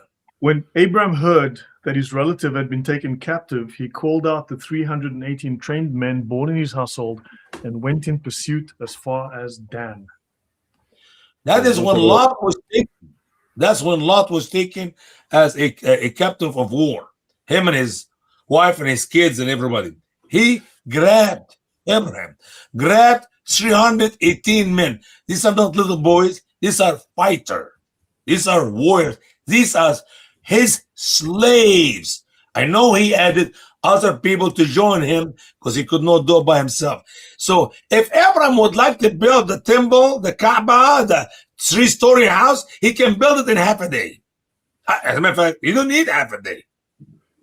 The guys, while they're smoking the cigarette or smoking the pipe, as Brother Odie does, and Abraham will be enjoying the pipe. Here's the first 6 layer. Have breakfast, another 6 layer. Lunch, hey, it's finished.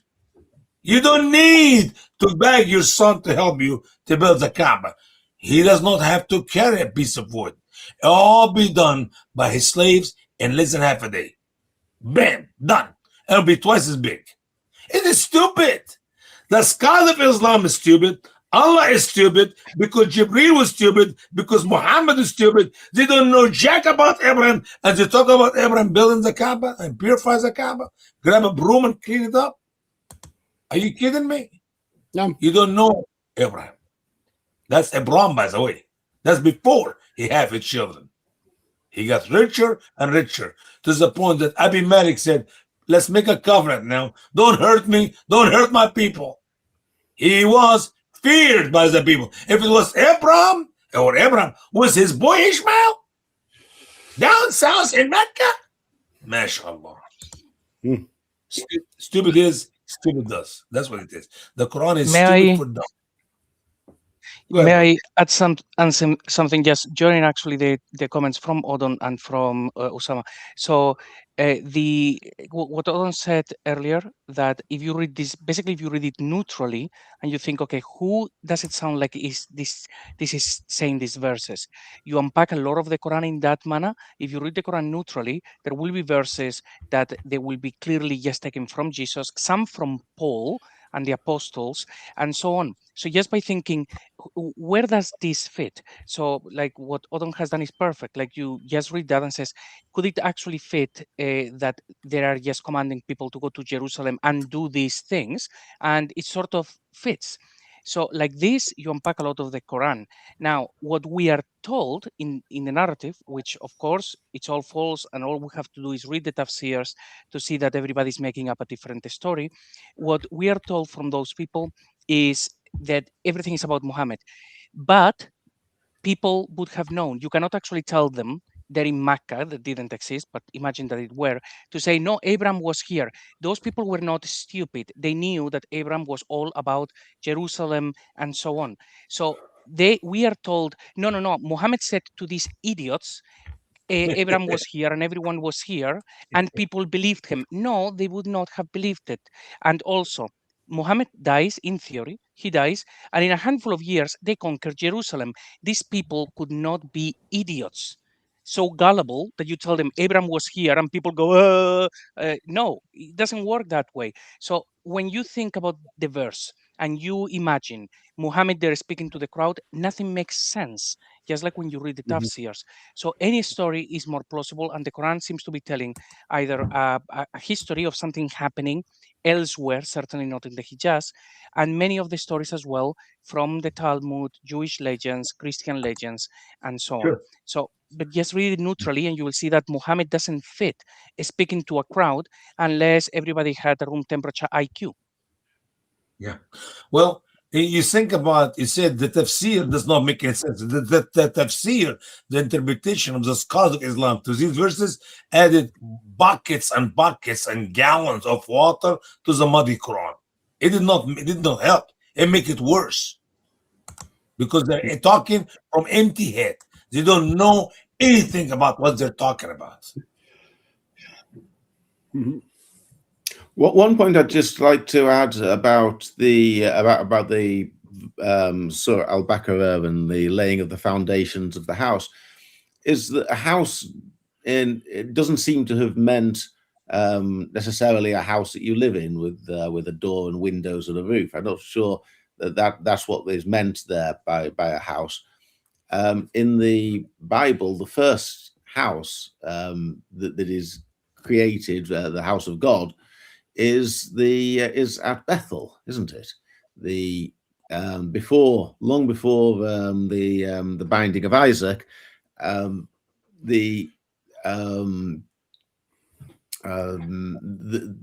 Jacob goes and sleeps at some sort of shrine, and he puts his head down on a stone, and he has a dream in which he sees the heavens above him, and he sees angels going up and down on a ladder or stairway of some sort. And then he wakes up in the morning and he says, "This is the house of God," which is what Bethel actually means. It means the Beit El is the house of God. So God doesn't have to live in a house with windows and a door and a roof. It could be simply an altar. And of course, later on in the Exodus narrative, God dwells on the caperet of the Ark of the Covenant. So God doesn't dwell in a house. That could be I'm not sure if that's referred to as a house, but it's certainly the dwelling of God. So when they're talking about building the foundations of the house, or when they talk about purifying the house, it doesn't necessarily mean that the temple has got to be building at that building. The temple has got to be standing at that time. It's perfectly feasible that they are talking about purifying the foundation stone of the temple, and then starting to lay the foundations around it, which, as I think I mentioned on an earlier stream, the way the Temple Mount is, you've got to build up the foundations to build the temple on top of it. So laying the foundations does mean raising up land around the stone, not just it doesn't, because normally you would dig foundations, you don't normally raise them. The other point I'd just make is there is one school of thought promoted by a gentleman called Joseph Whitsom in an article called The Foundations of the House, in which he links this passage to a poem of Jacob of Surrey called On Abraham and His Types. And this is not at all implausible, because there are various connections between the Quran and the writings of Jacob of Surrey. In Surah Al-Kahf, which we've mentioned before, Surah 18, there are 4 stories told. You've got Moses and the fish, the sleepers in the cave, Al-Qidra, and Alexander the Great, Zulkarnain. and Al-Qidra, and I forget. But there are 4 stories in Surah Al-Kahf, and 3 of them have strong connections to the writings of Jacob of Surrey. So, including most prominently the story of the sleepers in the cave, which has a lot in common with Jacob of Surrey's homily on the 7 sleepers of Ephesus. So it's by no means implausible that the people who wrote the Quran would have been familiar with Jacob of Surrey's work. And on this homily on Abraham, he says, at one stage, the master builder of faith, which refers to Abraham, approached, this is during the binding of Isaac, in order to build there, that's on the Mount Moriah, a house for the mysteries that would take place. And when Isaac gazed and saw what his father was doing, he himself lifted stones in order to bring them forth to build the altar. So there seems to be a connection there with the passage in Surah Al-Baqarah that needs a little bit of unpacking to work out precisely what's going on. But it doesn't mean, to return, it doesn't mean that it has to be a house. Jacob of Surrey is obviously playing on the idea that the altar upon which Abraham was preparing to sacrifice Isaac was the foundation, in some sense, of the temple that would later be built upon that same site in order to house the Ark of the Covenant, and that would be the house of God. And in the earlier stage is effectively the foundation of the later stage. Yeah, makes sense. But what the point is, you're thinking you're thinking with your brain. Muslim don't. When you talk about that Kaaba we see right now in Mecca, that is the one Abraham built. Yeah, of course. Even though it was destroyed in 1620, even though every stone of it is being replaced every 10 years by the Saudis. Listen, that Kaaba, it's the same one, and you're just a Islamophobic guy. You're teaching lie. You're an infidel. I don't believe you. That is Abraham built it there.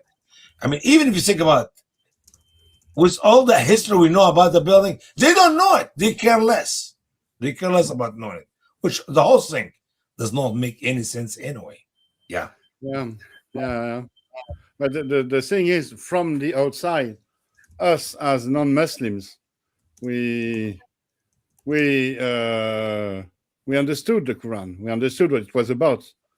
We understood that the original Kaaba was the temple in Jerusalem, and that in the end, everything in the Quran, not everything, but most, all the description of a sacred city with a pilgrimage, a temple, the place of Abraham, and so on, it doesn't refer to Mecca. It refers to Jerusalem,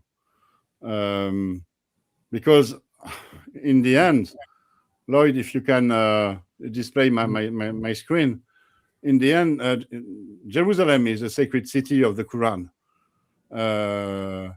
If you look at everything in Mecca, the Bayt, it's a temple in Jerusalem. Masjid al-Haram, the Temple Mount, the place of Abraham, It's a place of Abraham in Jerusalem, on the Temple Mount. The Kaaba is the temple in Jerusalem. Safa and Marwa, there are Mount Safa and Mount Moriah in Jerusalem, the place of the Hajj and Umrah. They are the Hajj to the temple in Jerusalem, and Umrah, meaning the service or the sacrifices to the temple in Jerusalem. The gathering place or the standing place that is mentioned in Surah 5, verse 97, it is the Jerusalem as a place where the nations will be judged. The mother of cities. It's the mother of cities, of course, it can be Jerusalem. Becca as another name for Mecca. It's the Becca that we talked about, a place near Becca, the Valley of Tyre mentioned in Psalm 84. The direction of prayer towards Mecca that we discussed a few episodes back. It's a direction of prayer towards Jerusalem, the place where the believers were expelled from, supposedly Mecca, according to the Islamic narrative. It could be, according to my hypothesis, Jerusalem in 694, but we can also have the hypothesis that there were some believers that were expelled from Jerusalem after 638, in the midst of the fights of the fitna between the Arab factions. The objective of the Islamic conquest, which is supposed to be Mecca, eventually, ultimately, in 638, we saw it. It was all about Jerusalem, which was the objective of the Jewish Arab conquest. So every description of Mecca within the Quran, every description that the Islamic narrative attributes to Mecca within the Quran, actually it makes sense with Jerusalem. And mostly it makes way better sense with Jerusalem. So if we have this in mind, we have to conclude that there are only two hypotheses regarding the sacred city in the Quran. Either there were two cities in the 7th century with identical characteristics, a place of Abraham, Safa and Marwa, and so on. There were two cities, Jerusalem and Mecca, that shared the same identical characteristics. And the Quran happens to refer to Mecca while ignoring Jerusalem, completely ignoring Jerusalem. Or the Quran is in fact referring to Jerusalem rather than Mecca. And so this would imply that what had been regarded as the earliest textual evidence for Mecca, the Quran, can no longer serve as such. And it further calls into question the overall historical reliability of the whole Islamic narrative, to say the least. So this is the conclusion of the part on the Jerusalem thesis. But we can go a bit further by saying that, how does it work? By saying in conclusion that we can also learn from all of this study a new perspective on early Islam. First, there was no unique place of origins for Islam. There was no Mecca, but there was no unique place. The concept of a unique place of origins, it comes from the Islamic narrative. The Islamic narrative needed a place of origin for its prophet in order to legitimize the whole narrative and to legitimize the prophethood of Muhammad. So there is no sense in trying to replace Mecca with another city, whether it be Petra, Jerusalem, or anything else, because there is no unique place of origins. We saw that there were proclamations in multiple places, different places. We saw that there were proclamations most probably in Syria, in Arabia, of course, some of them around the Dead Sea. You remember the pillars of the wife of Lot? There were probably some in Petra, probably elsewhere. We talked about Bahrain also as a possibility for a place of proclamation. And of course, there were proclamations, some of them in Jerusalem, For example, the one in Surah 9. So we established that Jerusalem is the holy city described in the Quran, that there was a project of rebuilding its temple at the core of early Islam. And also, when you put all of this together, most probably there was nothing in the location of Mecca. There might have been a well, the Zamzam well, but there was nothing connected to early Islam. Actually, with all we already established, we have no need for the location of Mecca to explain early Islam, because things happen elsewhere. So there might have been something in this place, but it was not connected to early Islam. And it is not an issue. It's not relevant, actually.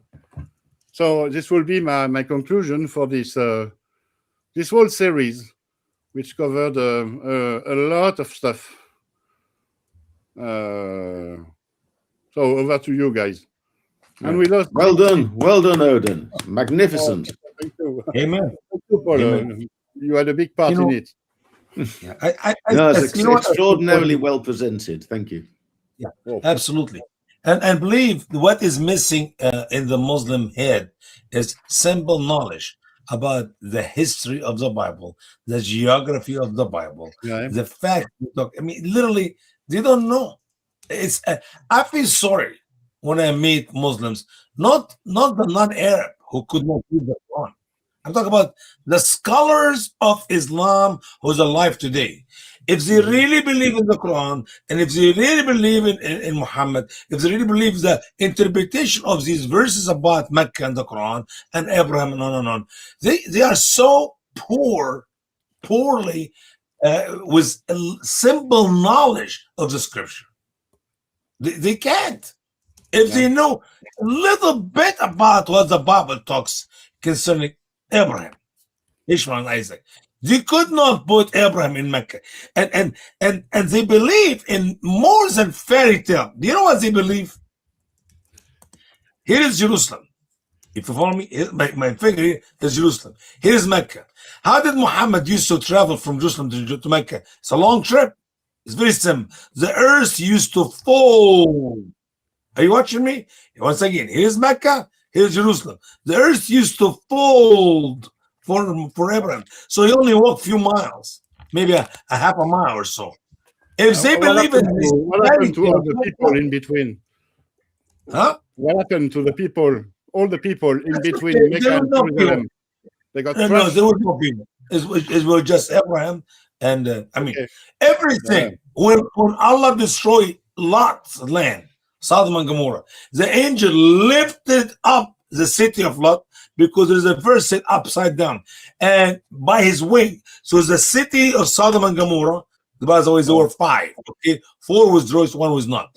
And he lifted up to heaven, and he dropped it upside down. When they lifted up to heaven, listen to this: the people of heaven, the angels, could hear the sound of the rooster, the sound of the dogs barking, and these people are super stupid with great imagination. Not even fairy tale of Tom and Jerry. When I watch Tom and Jerry, I believe it. When I read the Quran and the scholars' interpretation of the Quran, I laugh. Yeah, they're saying that Islam has developed a fantasy world where reason, logic, history don't apply. I had a conversation once, a debate with a liberal Muslim who was absolutely convinced that the Aramaic alphabet, the Aramaic writing, derived from Arabic, and that there was no Aramaic text before Islam. MashaAllah. You see, he was convinced of it because of Islam. Yeah. Because and I guarantee you, Odi, he also believed that the earth spoke to Allah and the heavens spoke to Allah in the Arabic language. The earth opened its mouth and said, "Oh Allah, we are coming to you willingly." Read the Quran. Yeah. A simple reading the Quran shows the Muslims are literally mughayyab al-aql, no brain, no common sense, no logic. That's why they're Muslims. Anyway, Love you guys. I wish I can stay with you another hour. How long are we going to be here for today? For another, what, 2 more hours? 3 more hours? Lloyd. No, yes, sorry, I'm really busy with a problem I'm trying to fix here, so I haven't been able to focus because I'm trying to solve a personal issue here. Forgive you, man. Listen. We are so humble here. You got the best team with the greatest humility. We forgive you because you ignore us. I mean, I've been talking to you. We're a great team, except for me, and I believe that is true. You know, but I was talking to you for the last half hour, and all what he's coming is saying that you're busy. Hello? No, I'm trying to solve a serious problem. But okay. you know, unfortunately, I have to Odie now did a good because job. they're available now. Listen. You can go back to your business. Odie did a great job, and we love him. That's all. How about that? So, I mean, this is great, Odon. I mean, the what you presented so far shows us the standard Islamic narrative, as we've said, it cannot be true. And I mean, there were Muslims and trolls in the chat at various times. I mean, they don't deal with the facts. They don't deal with the history because they fall down on the history. They fall down on the archaeology, right? Which is why they're forced to argue about ideology or theology or the meaning of a verse or the meaning of a word. Because when you say, look, show me the archaeology, show me the hard concrete facts, literally, well, those are missing, right? Show me the source, show me the early Quran. Ask a Muslim fellow, go to Mecca and try to live there by only drinking Zamzam water. Yeah. Oh my word. Just try it. Just do it. Yeah. And you will see if it's possible. We'll have his funeral soon. We'll celebrate his life soon, and we have a great service. Anyway, God bless you guys. I really have to go. Appreciate you. Love you all. And we'll meet again in another program. Absolutely. Speak soon, Usama. Yeah. Okay. May I? Yeah, go ahead. Yes. Well, first, well done, Odon. It's really been a great series. What I would say is, let me appeal to character. So the stories of the apostles, they are absolutely fascinating. They are crazy, right? Miracles and all of these sort of things. We believe them because they went to their deaths saying that is what happened. So we know we can trust them. They didn't do it for fame or money or anything of the sort. When we go to the standard Islamic narrative, the people who were closest to Muhammad, according to that narrative, they backstabbed each other, they lied to one another, they killed one another the moment that Muhammad died. These were warlords. You could not trust them as far as you could throw them. And it gets worse. Once we get to the tafsir writers, those guys, we can prove that they were all lying about everything. We can see how they disagreed about the meaning of every single verse. They didn't know anything. They were making up stories. Those are the same guys that tells us everything that happened in Mecca, in Yathrib, and all of those things. This, if it was a court of law, you would just assess the guy, the witness, and say, you are untrustworthy because you are lying here, everywhere. I cannot trust you on these other things. This is what we see in Islam. We could take any single person who told the stories about what happened and just destroy the whole thing. Those are the guys that told us about Mecca. So it was never Mecca. And I think the obvious, the most, at least one of the main cities that had to be addressed when people are walking around has to be Jerusalem. What else? Yes, indeed. Yes, indeed. And if you think about what they're telling us about how Muhammad enticed his men with women on earth and women and the plurals boys in the eternity, the pillars, that's what they call the Lu'lu al-Masnoon. The white little boys are going to serve them like white women. Hey, let's get it straight. He enticed them with white women. Yeah, with blue eyes and but also little boys. What compares that to our Lord Jesus Christ tells them, you will die for me. Sometime by your family, I will show him how much he must suffer for me. That's Saul, who became Paul. I mean, we don't gain anything in this earth, but Muslims got a lot in this earth with the hope for more. in the eternity in the gardens. God bless you all. See you. God bless you, Brother Paul, Odin, and JC and Lloyd. Appreciate you guys. Bye-bye. Bye. Bye, Usama. Bye, Usama. Take care. Yeah. So, guys, that was interesting. I mean, we're clearly look. Have you seen in the chat any kind of credible argument made by any Muslim? I've just seen verse spamming. I've seen insults. I've seen all sorts of arbitrary comments to derail, but no actual solid historical archaeological facts presented. No willingness to actually discuss or present facts that we can all go verify, review. Nothing.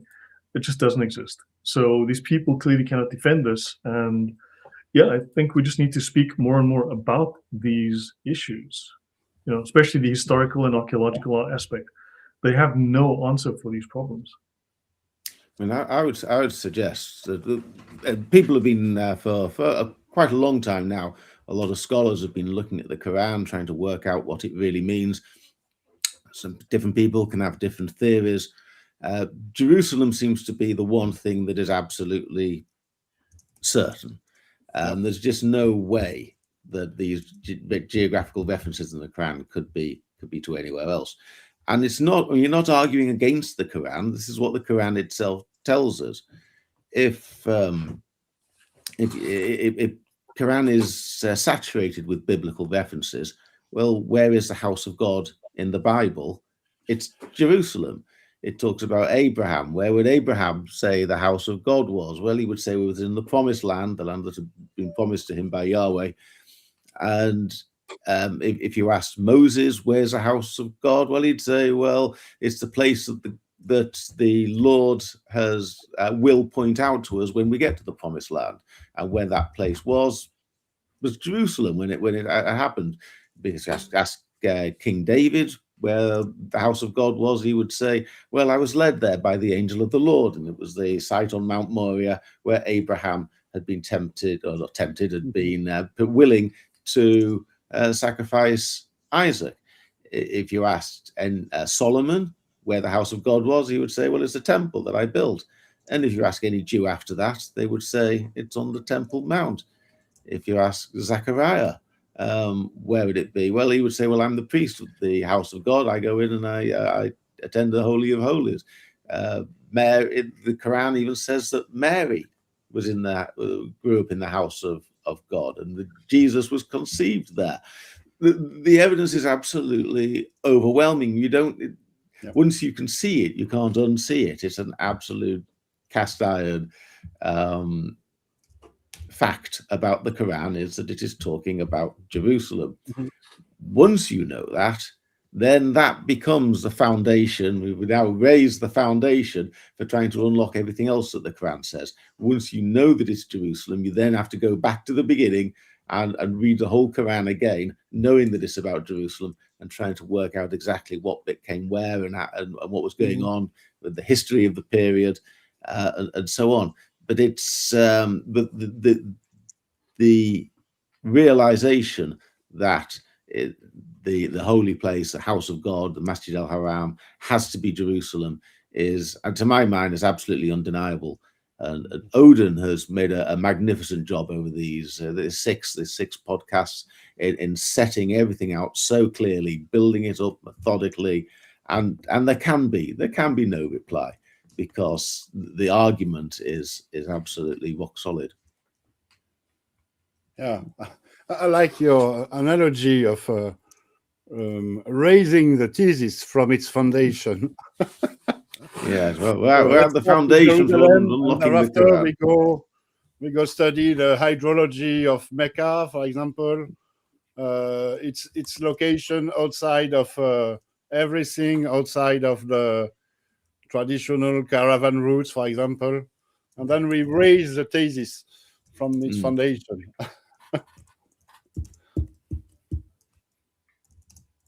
All right. Okay. Are we good, Lloyd, JC? Yeah, that's it. Thanks. Yeah, sorry. I'm just really trying to solve an issue. Then I've been distracted because I'm dealing with the support guy was available now. I have to deal with him now. So, But yeah, this is great. So guys, shall we tackle a different topic that I'm thinking of next as a group, and maybe we can go through some other history. I've discussed with you previously, I've got a first century, early second century source, which also, it goes to the history of Islam, but it goes through a first century source, which is a prophet from Persia who receives a book from an angel. An angel gives him a book and makes him the messenger of the supreme deity. And as the messenger of the deity, he, so he deals with this angel. Now, this might sound familiar to you. This story might seem very familiar, right? And this religion, this religious idea with this guy with his book, given the commission by an angel who talks to him, is very similar to another religion we've all heard of. And this thing spreads and becomes actually quite influential. And eventually it influences a guy called Mani, who was raised in this religion. And then eventually he leaves to form his own religion. But then you'll start to find that there's a religion called Islam that copies many of the ideas from this religion that starts in Persia, of all places. It might be interesting, worth discussing, going through some of the oddities. And also the overlap with the Jewish legends. With old Jewish legends is also really fascinating. So it might be interesting to discuss this in some depth. Yeah, not to mention the Mormon legacy, Mormonism, which is exactly the same pattern. Yeah, exactly. So this is called the Book of Al-Chisai, it goes under various names, but Al-Chisai is the most common. I've dug into this at length, and then also we can look at if you look at the legends of the Jews, right? And then you see how they've taken a lot of these legendary aspects, especially the Talmudic, the Kabbalistic ideas, and translated that into Islam. And these are lesser known and lesser discussed aspects of Islam, but they're legitimate parts of Islam that Muslims just want to shy away from, just like they don't want to talk about their historians and their major scholars and the absolute historical garbage that they've written. And this gives us a lot of insight into pre-Islamic influences that are clearly apparent in Islam. But they've clearly glommed onto the Abrahamic, quote unquote, aspect while trying to downplay all of these pagan and Gnostic aspects. Okay. Why not? We'll see. Yeah. Thank you, guys. Yeah. This was great. Odon, fantastic. Really fantastic work. Honestly, it is. I hope Dan Gibson can join us at some point, and we can start to maybe discuss with him some of the archaeology and some of what, he's coming up with some new stuff. He's putting out some new material, I believe. And it would be interesting to share perspectives and see if he is open to listening to some of our things and us to learn about him, because he clearly opened the door. People have disagreed for whatever reasons, but I like what he did. Our friend Mel, he already had him on his channel a few years ago. And he's a very, very nice guy, open to discussion and so on. So we'll see. Let's hope so. I've emailed him, so let's hope. Otherwise, I'll ask Mel to maybe. Also, by the way, I asked Mel if he could come on. Maybe no camera, no attribution. That might work, because Mel's laying low at the moment. So let's see. Okay, so yeah, that's it. Last word from me then. So Paul and JC, last words from you, and then we convene next time. Okay. Mm-hmm. Yeah, well, it's you've proved it. The prosecution has rested its case. And I don't think there's any evidence from the defence that's going to come along and change it. So absolutely well done, Odon. If there is an answer, if there's anybody out there who can say that we've got it all wrong and can explain where Safa and Marwa come from and why the house of God, why God had two houses, or why God moved house, if someone's got an explanation, let them bring it on. But as far as I'm concerned, Odon, you've absolutely nailed it. So well done. Been a great pleasure chatting with you all. Pleasure was mine. Yeah, I totally agree with that. Very, very well done, Odon. And I look forward to keep exploring or rather showing to Muslims what happens with the narrative once we actually delve into it and we show them that it is just a fabrication. Hopefully like this, we will get to more and more answers and help more and more of them. But yeah, it's been an absolute pleasure. The series have been great, and it's always lovely speaking with you, gentlemen. All right. Yep. Thanks, guys. Good night. God bless everyone. Take care. Bye. Okay.